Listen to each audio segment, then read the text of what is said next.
अजय मिश्रा और टोनी को जो है बर्खास्त किया जाए, उनके खिलाफ मुकदमा दायर किया जाए, उन्हें जेल भेजा जाए। कि मजदूरों और किसानों पर जो केंद्र सरकार अत्याचार कर रही है, मोदी सरकार को चेतावनी है, पूरे देश के अंदर किसान और मजदूर एक हो गया है, तो मोदी सरकार की नींद हराम है। हिंदुस्तान के अंदर मोदी सरकार ने एक फंडा अपनाया हुआ है कि देश की जनता को हिंदू और मुसलमान में बांटते रहो, वोटों का ध्रुवीकरण करो, वोटों की राजनीति करो और देश पे राज करो और अंबानी अडानी के लिए काम करो।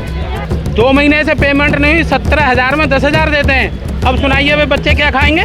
यहाँ जो दिल्ली प्रदेश के मजदूर हैं, जो इंडस्ट्रियल वर्कर हैं, किसान हैं, ये सारे लोग मौजूद हैं। मजदूर के हक के लिए लड़ाई लड़ते हैं और उस हक के लिए जहाँ तक लड़ना होगा वो लड़ा जाएगा।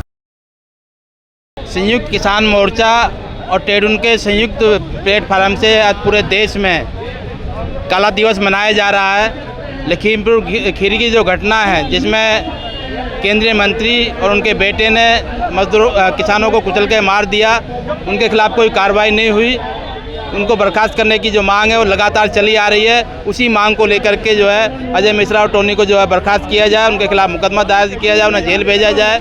इस मांग को लेकर के और मजदूरों के कई मुद्दे और किसानों की कई मांगों को लेकर के संयुक्त रूप से ये कार्यक्रम है, जो दिल्ली में ट्रेड यूनियन और किसानों के प्रतिनिधि आए हुए हैं और सरकार से मांग कर रहे हैं और आने वाले समय एक बड़े आंदोलन का जो आगाज़ यहाँ से किया जा रहा है। तो कब तक लगता है आपकी मांगें पूरी होंगी?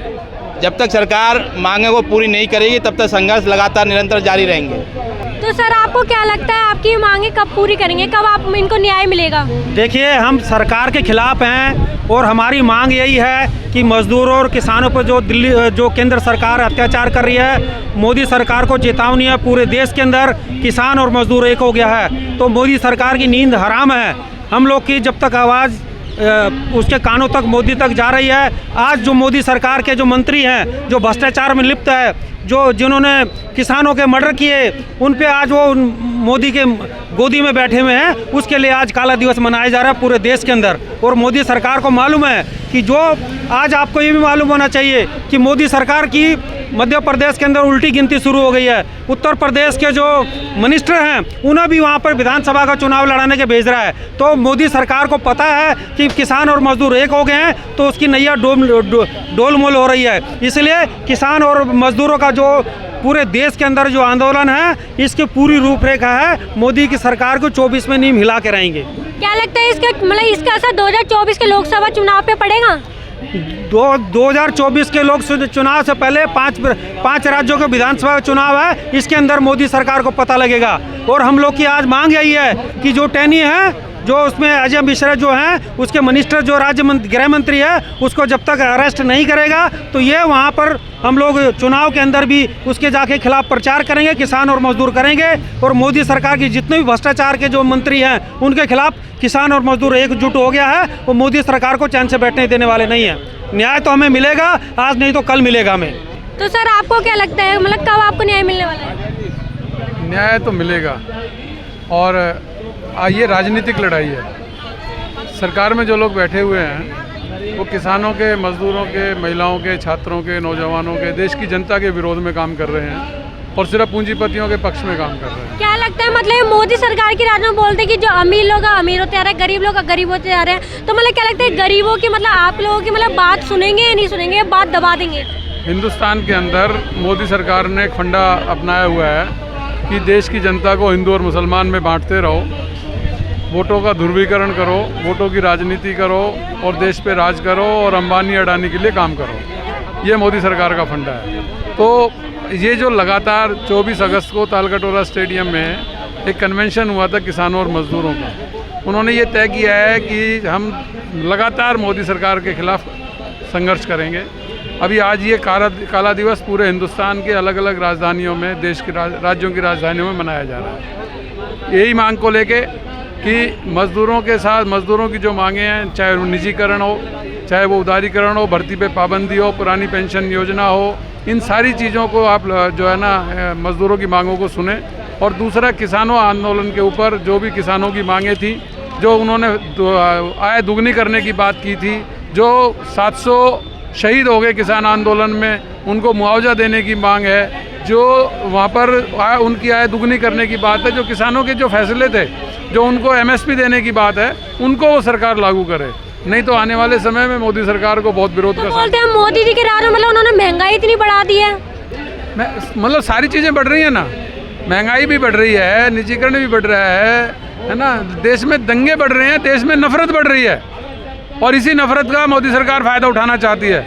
लेकिन किसान मजदूर दो वर्ग हैं हिंदुस्तान के अंदर जो पैदा करते हैं, जो पूरे देश की जनता का पेट भरते हैं, जो पूरे देश के लिए कमाते हैं। आज वो दोनों वर्ग एक हो गए हैं, किसान और मजदूर, और उन्होंने मिलकर ये फैसला किया है कि आने वाली 26, 27, 28 नवंबर को 3 दिन का महापड़ाव हम जंतर मंतर पे करेंगे और उसके बाद मोदी हटाओ और मोदी भगाओ का नारा देके 2024 के चुनाव तक हम काम करेंगे। क्या लगता है इस बार मतलब 2024 के चुनाव में मोदी जी जब गद्दी छोड़ने वाले अपनी? गद्दी छोड़ता थोड़ी है कोई, गद्दी से तो उखाड़ के फेंका जाएगा, गद्दी से उखाड़ा जाएगा।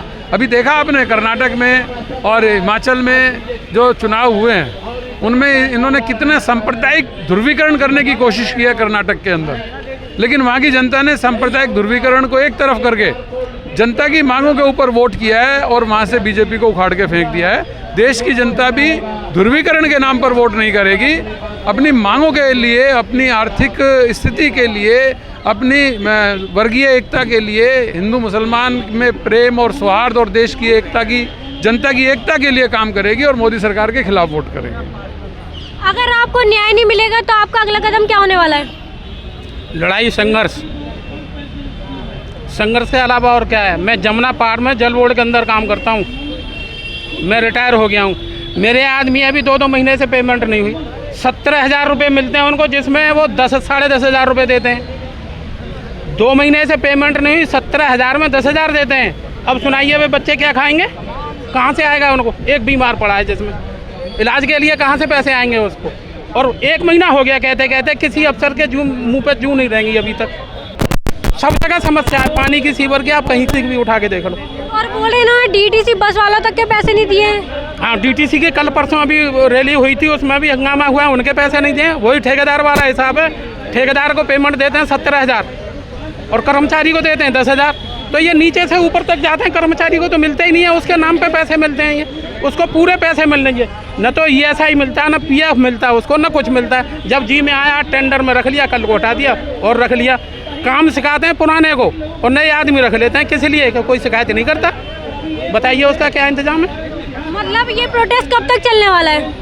हम तो चलाएंगे जी, जब तक हमारी सुनी नहीं जाएगी तब तक। तो सर आपके साथ यहाँ पे कौन कौन से विभाग के लोग मतलब मौजूद हैं? यहाँ जो दिल्ली प्रदेश के मजदूर हैं, जो इंडस्ट्रियल वर्कर हैं, किसान हैं, ये सारे लोग मौजूद हैं।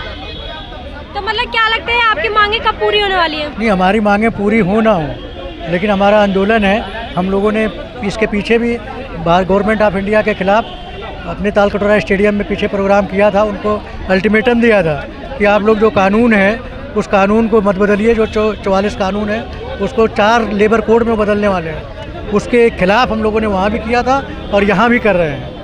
तो कब तक आप यहाँ पर ये आंदोलन जारी रखेंगे? नहीं, आंदोलन ये हमारा अनवरत चलता है, कोई ऐसा नहीं है कि 1 घंटे का काम है। ये चलेगा और सरकार को अल्टीमेटम देते रहते हैं। मजदूरों के लिए संघर्ष रोड पे हम करते रहते हैं। तो मतलब ये चुनाव के टाइम पे सारे मुद्दे आगे क्यों आते हैं? चुनाव अलग है, चुनाव भारत सरकार का अपना फंडा है, हम लोगों का है। मजदूर के लिए हम लोग लड़ाई लड़ते हैं, मजदूर के हक के लिए लड़ाई लड़ते हैं और उस हक के लिए जहाँ तक लड़ना होगा वो लड़ा जाएगा और रोड पे ही लड़ाई लड़ी जाएगी। सरकार की नीतियों के खिलाफ वो लड़ाई लड़ेंगे। तो मतलब मोदी जी के सरकार के अंदर भ्रष्टाचार, मतलब ये बोलते हैं वो केजरीवाल पे उल्टा बोलते हैं कि भ्रष्टाचार का साथ देते हैं।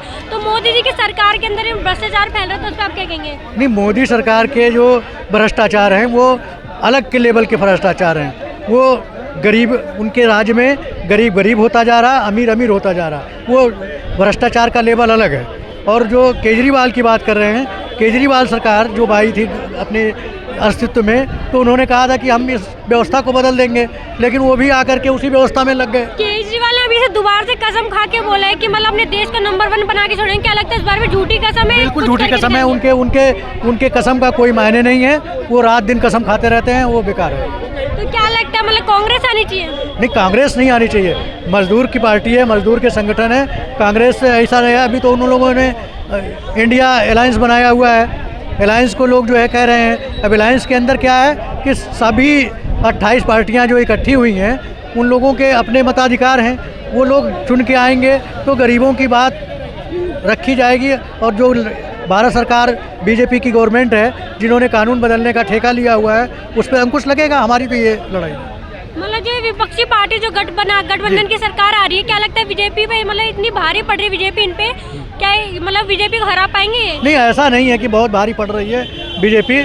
आम जनता जो लेबर क्लास है, जो दबे कुचले लोग हैं, वो बीजेपी की पॉलिसी को मतलब लोग समझ गए हैं। आने वाले समय में जो 24 का इलेक्शन है, लोग उसके खिलाफ वोट करेंगे।